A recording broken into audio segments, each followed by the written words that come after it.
بسم اللہ الرحمن الرحیم۔ معاشرتی اور آئلی مسائل نمبر 5، نکاح کا طریقہ۔ لاہور سے طلوع اسلام کے ایک بزرگ کرم فرما تحریر فرماتے ہیں کہ ہمارے ملک میں عام طور پر نکاح کے موقع پر لڑکی کی طرف سے 2 وکلاء کے ذریعے ایجاب و قبول کرایا جاتا ہے۔ حالانکہ خود لڑکی مکان کے دوسرے کمرے میں موجود ہوتی ہے۔ نکاح کا دوسرا نام اقرار نامہ یا عہد نامہ ہے۔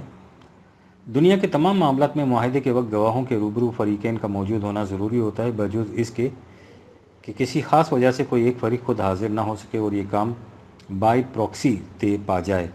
سمجھ میں نہیں آتا کہ نکاح کے معاملے میں فریقین خود کیوں شامل نہ ہوں۔ براہ کرم مطلب فرمائیے کہ قرآن تعلیم کے مطابق نکاح کا صحیح طریقہ کیا ہے؟ جواب: قرآن کریم نے نکاح کا کوئی طریقہ تجویز نہیں کیا، حتیٰ کہ نکاح خوان کی ضرورت بھی نہیں بتائی۔ نکاح ایک معاشرتی رسم ہے۔ اس میں قرآنی حصہ اتنا ہی ہے کہ عاقل و بالغ مرد اور عورت ان تمام حقوق اور فرائض کو قبول کرتے ہوئے جو اللہ تعالیٰ نے اس باب میں عائد کیے ہیں، ازدواجی زندگی بسر کرنے کا باہمی معاہدہ کریں۔ اس میں گواہوں کی ضرورت کسی بعد میں پیدا ہونے والی پیچیدگی کے لیے احتیاطی تدبیر ہے۔ ہمارا موجودہ طریقہ نکاح ہمارے اس غیر قرآنی تصور کی یادگار ہے کہ نکاح کے معاملے میں لڑکی کچھ دخل نہیں دے سکتی۔ یہ فیصلہ اس کے ولی کا ہے اور اسے ولی بشمولیت وکیل طے کرتے ہیں۔ اس میں شبہ نہیں کہ نکاح کے موقع پر لڑکی میں ایک خاص جھجک ہوتی ہے، جس کی وجہ سے وہ اسلامی پردہ ہی میں صحیح عام مجمع میں اس قسم کی موجودگی میں تعامل کرے گی، لیکن اس کے لیے اس کا عام مجمع میں آنا کیا ضروری ہے؟ اپنے چند قریبی رشتہ داروں کی موجودگی میں لڑکے اور لڑکی کو ایک دوسرے کے بالمواجہی اس عہد نامے کا اقرار کر لینا چاہیے۔ اس کے بعد اس کے لیے نہ کسی حاجب و دربان کی ضرورت ہے، نہ ولی اور وکیل کی۔ 1956 نکاح نابالغاں۔ ایک محترمہ خاتون راولپنڈی کے ایک صاحب کے توسط سے دریافت فرماتی ہیں، آج سے تقریباً 19 سال قبل جبکہ میری عمر تقریباً 1 سال تھی، میرے والد نے مسمی نابالغ کے ساتھ، جس کی عمر اس وقت تقریباً 2 سال کی تھی، میرا نکاح کر دیا۔ نکاح کی قبولیت مذکور کے لیے اس کے بڑے بھائی نے کی۔ اب جبکہ میری عمر تقریباً 20 سال ہو چکی ہے اور لڑکا تقریباً 21 سال کا ہے، تو ہمارے آپس کے حالات اس قسم کے ہیں کہ میں کسی شکل میں بھی مذکور کے ساتھ زندگی بسر کرنے کے لیے تیار نہیں، کیونکہ میں اسے مطلق طور پر پسند نہیں کرتی۔ میری اور اس کی طبیعت اور خیالات بالکل متضاد ہیں۔ چنانچہ میرے والدین نے میری نارضامندی کو دیکھتے ہوئے کوشش کی ہے کہ یہ نکاح فسخ ہو جائے، مگر فریق ثانی 1000 روپے کی رقم بعوض طلاق طلب کرتے ہیں، اور یہاں حالت یہ ہے کہ 1000 تو بجائے خود رہے روپے کی ادائیگی بھی مشکل ہے۔ مجھے بالغ ہوئے تقریباً 7-8 سال گزر گئے ہیں اور میری زندگی برباد ہو رہی ہے۔ میں نے اس سلسلے میں اپنے چند ایک خیر خواہوں کی معرفت علاقے کے مولویوں سے مسئلہ پوچھا۔ بعض کے نزدیک چونکہ یہ نکاح والد کا کیا ہوا ہے اور والد اولاد کے لیے شفیق ہوتا ہے، لہٰذا یہ نکاح تعدم حیات بلا طلاق کے فسخ نہیں ہو سکتا، چاہے میں ساری عمر گھٹ گھٹ کے بالآخر جان دے دوں۔ لیکن کچھ علماء ایسے بھی ہیں جو اس بنا پر اس مجوزہ نکاح ہی تسلیم نہیں کرتے کہ وہ بغیر میرے ایجاب و قبول اور عدم علمیت میں کیا گیا ہے۔ چنانچہ ان کے فیصلے کے مطابق میں جب چاہوں نکاح ثانی کر سکتی ہوں۔ میں نہیں سمجھ سکتی کہ ہر دو میں سے کون سا فیصلہ درست ہے جو احکام خداوندی کے مطابق ہو۔ اس صورت میں مجھے مشورہ دیا گیا ہے کہ آپ کی طرف رجوع کروں۔ برائے کرم آپ میری حالت زار پر رحم فرماتے ہوئے میری مشکلات کا حل تجویز فرمائیں، اور عند اللہ ماجور ہوں۔ یہ امر قابل ذکر ہے کہ میرا کے ساتھ سوائے شناسائی کے قطعی طور پر کوئی تعلق یا واسطہ نہیں ہوا، نہ ہی میں اس کے گھر گئی اور نہ ہی وہ کبھی ہمارے گھر آیا۔ جواب: یہ خط ویسے تو صرف ایک خاتون کی طرف سے ہے، لیکن ترجمانی کر رہا ہے ان لاکھوں مظلوم عورتوں کی جو بھیڑ بکریوں کی طرح قصابوں کے سپرد کر دی جاتی ہیں، اور جہاں پھر ان کی حالت یہ ہو جاتی ہے کہ نہ تڑپنے کی اجازت ہے نہ فریاد کی ہے۔ گھٹ کے مر جاؤں یہ مرضی میرے سیاد کی ہے۔ قرآن نے نکاح کو ایک معاہدہ قرار دیا ہے جو تراضی مابین فریقین کی مرضی سے طے پاتا ہے۔ وَأَخَذْنَ مِنْكُمْ مِيثَاقًا غَلِيظًا 4/21۔ دنیا کے ہر قانون میں معاہدہ کانٹریکٹ کے لیے بالغ ہونا شرط ہے۔ قرآن کا اعجاز ملاحظہ فرمائیے کہ اس نے بلوغت کو نکاح سے تعبیر کیا ہے، یعنی بلوغت اسے کہتے ہیں جب لڑکا یا لڑکی نکاح کی عمر کو پہنچ جائے۔ سورہ نساء کے شروع میں مذکور ہے کہ جب کوئی بچے یتیم رہ جائیں تو تم ان کے اموال و جائیداد کی حفاظت کرو اور ان کی دیکھ بھال کرتے رہو حتیٰ اذا بلغ النکاح 4/6، یہاں تک کہ وہ نکاح کی عمر کو پہنچ جائیں۔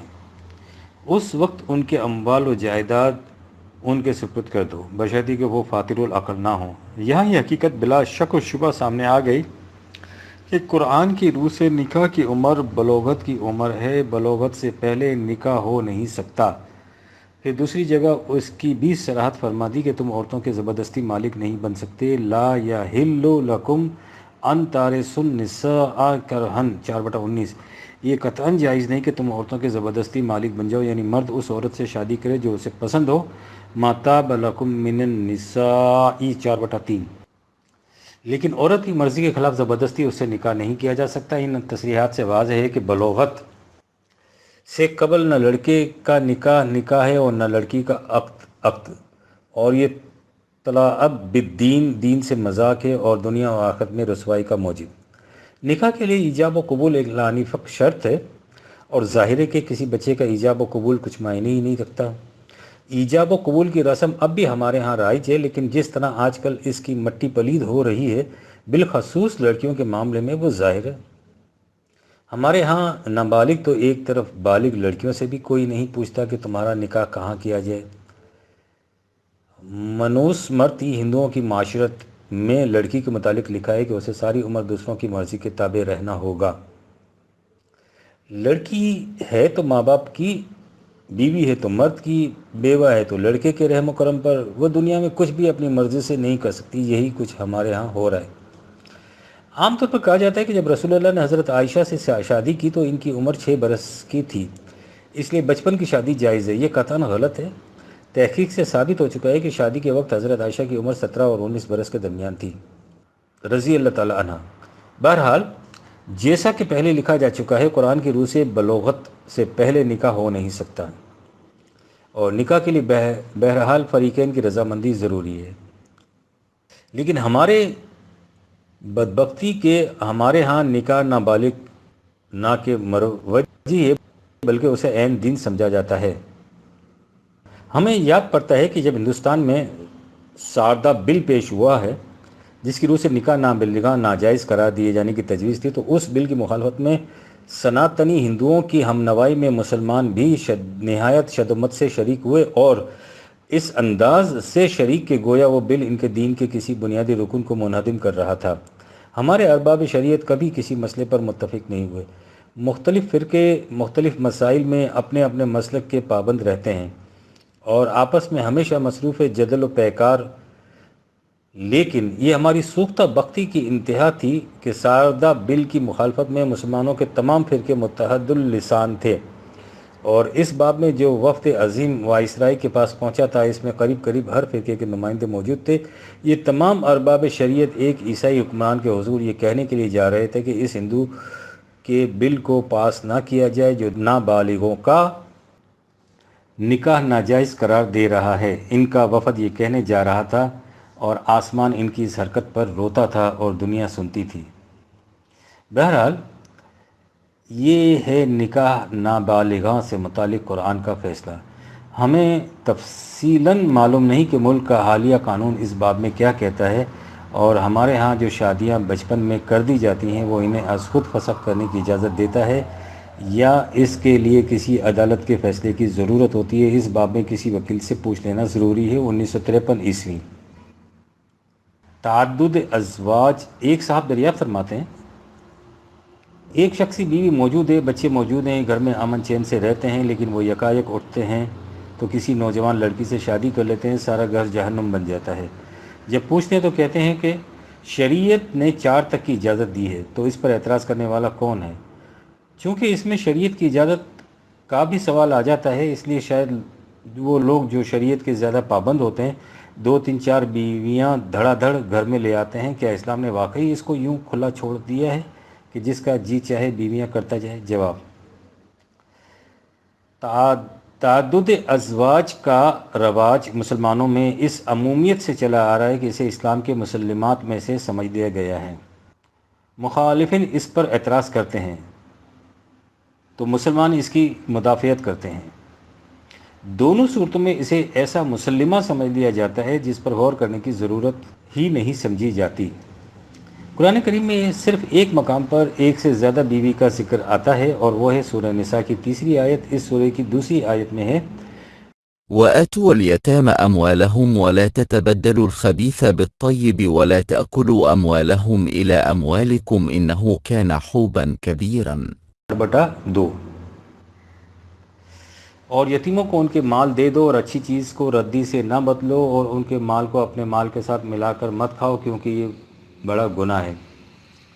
یہ ہے ان یتیموں کے بارے میں حکم جو صاحب مال و جائیداد ہوں۔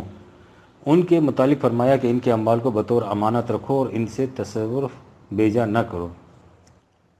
اب دوسری صورت یہ ہے کہ قوم میں ایسی حالت پیدا ہو جائے کہ بہت سے یتیم رہ جائیں، مثلا جنگ میں مرد ضائع ہو جائیں اور بیوہ عورتیں اور ان کے ساتھ یتیم بچے رہ جائیں، تو قوم کے سامنے ان کی حفاظت اور پرورش کا سوال بہت اہمیت رکھے گا۔ ایسی حالت میں جو قوم ان بیواؤں اور یتیموں کا مناسب انتظام نہیں کرتی، وہ اپنے نظام معیشت اور معاشرے میں ایسی خرابیوں کی ذمہ دار بن جاتی ہے جس سے تمام معاشرے میں فساد رونما ہو جانے کا اندیشہ ہو سکتا ہے۔ اگر نوجوان بیوہ عورتوں کو بلا سرپرستی چھوڑ دیا جائے تو اس سے بہت سی خرابیوں کے جراثیم پھیل جانے کا احتمال ہوتا ہے۔ اگر یتیم بچوں کی کفالت کا مناسب انتظام نہ کیا جائے تو وہ یا تو بھکاری بن جائیں گے یا عادی جرائم پیشہ۔ جب کسی قوم میں بعض ہنگامی حوادث کی وجہ سے ایسے حالات پیدا ہو جائیں تو اس حالات کا کیا علاج کیا جائے؟ قرآن نے اس کے متعلق فرمایا ہے کہ وإن خفتم ألا تقسطوا في اليتامى فانكحوا ما طاب لكم من النساء مثنى وثلاث ورباع 4/3۔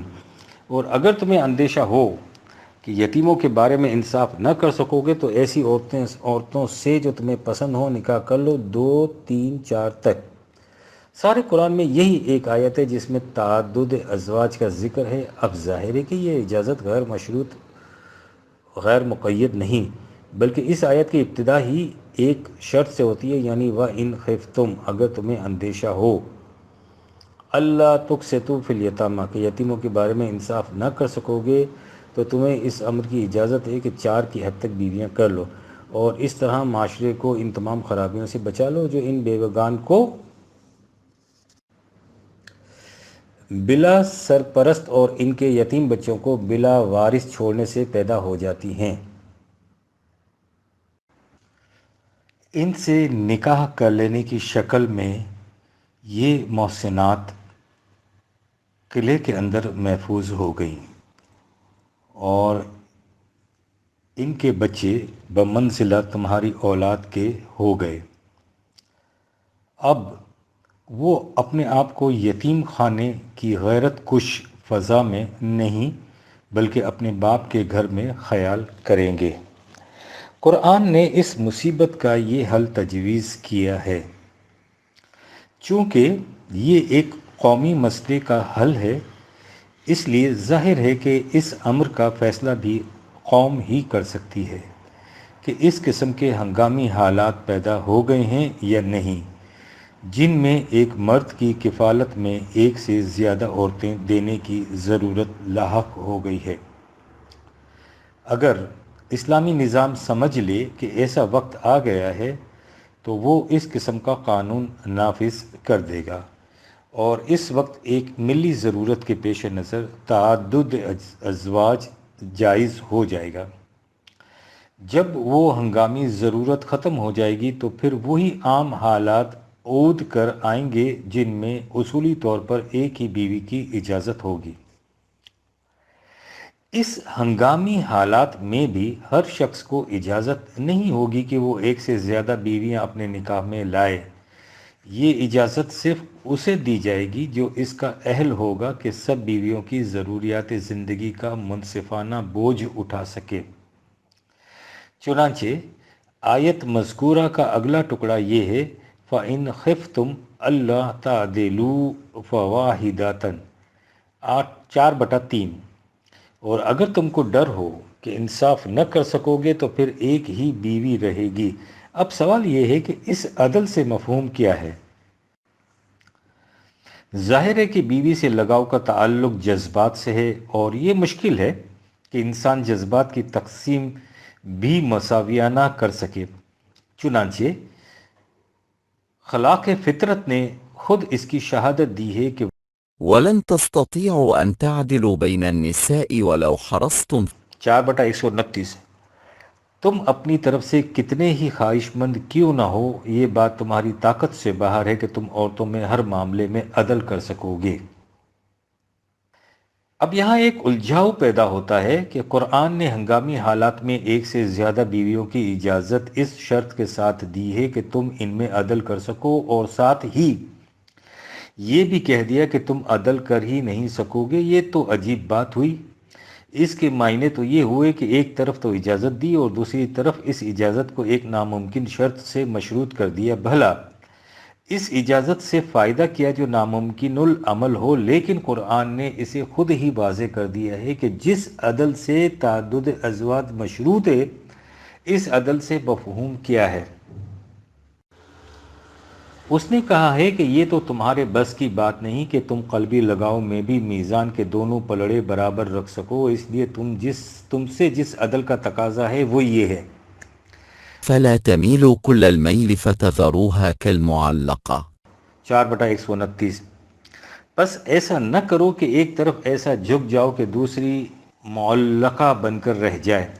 معلقہ اس عورت کو کہتے ہیں کہ جو نہ تو بیوہ ہو، نہ متعلقہ، نہ اپنا ٹھکانہ کہیں اور کر سکے، اور نہ ہی اس کا خاوند اس کا حق ادا کرے، اور اس طرح بین بین لٹکی رہے، یعنی جن امور پر تم قدرت رکھتے ہو ان میں سب کے ساتھ مساویانہ سلوک کرو۔ اور اگر تمہیں ڈر ہو کہ تمہارا طبعی میلان تمہیں اس مساویانہ سلوک پر قادر نہ رکھ سکے گا تو پھر ایک سے زیادہ بیوی کو اپنے نکاح میں مت لاؤ۔ یہ ہیں تعدد ازواج سے متعلقہ قرآنی احکام۔ ان سے واضح ہے کہ اسلام میں تعدد ازواج اصول معاشرت نہیں بلکہ ایک استثناء ہے۔ یہ استثناء ایسے ہنگامی حالات کے تقاضوں کو پورا کرنے کے لیے ہے جن میں عورتوں اور لاوارث یتیموں کی تعداد بڑھ جائے اور وہ معاشرے کے لیے ایک مشکل بن جائے۔ ایسے حالات میں اسلامی نظام فیصلہ کرے گا کہ ان لوگوں کو جو ایک سے زائد خاندانوں کی کفالت کی استطاعت رکھتے ہوں، ایک سے زیادہ بیویوں سے نکاح کرنے کی اجازت دے دی جائے تاکہ معاشرے کا یہ مشکل مسئلہ حل ہو جائے۔ یہ اجازت بھی اس شرط سے مشروط ہوگی کہ قلبی میلان کے علاوہ وہ تمام بیویوں سے مساویانہ سلوک کر سکنے کا اہل ہو۔ اس صورت میں اس ہنگامی قومی مسئلے کا حل ہو جائے گا۔ یہ ہے قرآن کی روح سے ایک سے زیادہ بیویاں کرنے کی اجازت، اور وہ ہے مسلمانوں کا عمل۔ اب آپ خود سوچ لیجئے کہ ان کے اس عمل کو جس کی روح سے جس کا جی چاہے دھڑا دھڑ بیویاں کرتا چلا جائے، قرآنی اجازت سے کیا نسبت ہے؟ ظاہر ہے کہ قرآنی اجازت کو اپنی ہوس رانیوں کی تسکین کے لیے ایک مقدس بہانہ بنایا گیا ہے، یہاں تک کہ 4 کے بعد سب سے بڑی یعنی پہلی بیوی کو طلاق دے کر الگ کر دیا جاتا ہے، اور اس کی ویکینسی میں ایک اور دوشیزہ بھرتی کر لی جاتی ہے۔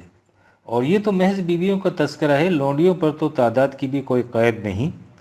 ایک ایک محل سے ہزاروں کے قافلے برآمد ہو جاتے ہیں، اور تماشا یہ کہ انہیں بھی عین شریعت حقہ کے مطابق قرار دیا جاتا ہے۔